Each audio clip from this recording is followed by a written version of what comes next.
আমাদের বাজিয়া ইউনিয়নের 1, 2, 3 সংরক্ষিত মহিলা ইউনিয়ন সদস্য, তিনি আমাদেরকে 501 টাকা দিয়ে সহায়তা করেছেন।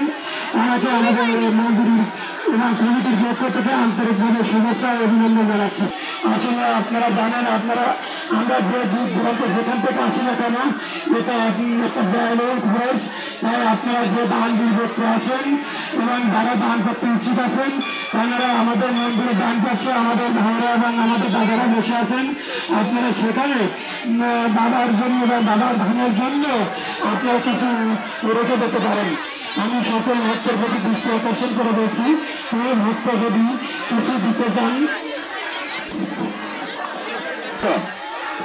আমি আমাদের কমিটির হাতের প্রতি আমি দৃষ্টি আকর্ষণ করে বলছি, আপনারা যে যেখানে থাকুন না কেন, আমি সকল ভাইদের প্রতি আমি তাদের চরণ ধরে অনুরোধ করছি, আমাদের মাঝে যে দূর দূরান্ত থেকে যে ভক্ত এসেছে আমাদের আচরণগুলো কোনো ব্যথা না পায়, তাই আমি সকল আমাদের যে প্রভৃতি ভাই আছে তাদেরকে আমি দৃষ্টি আকর্ষণ করে বলছি, আপনারা সেই ভক্তদের প্রতি সবসময় সজাগ থাকবেন এবং দেখবেন কোনো ভক্তি করে এই ধানের যে কষ্ট না পেয়ে যায়, আমি তার ব্যথা না পাই।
Hello.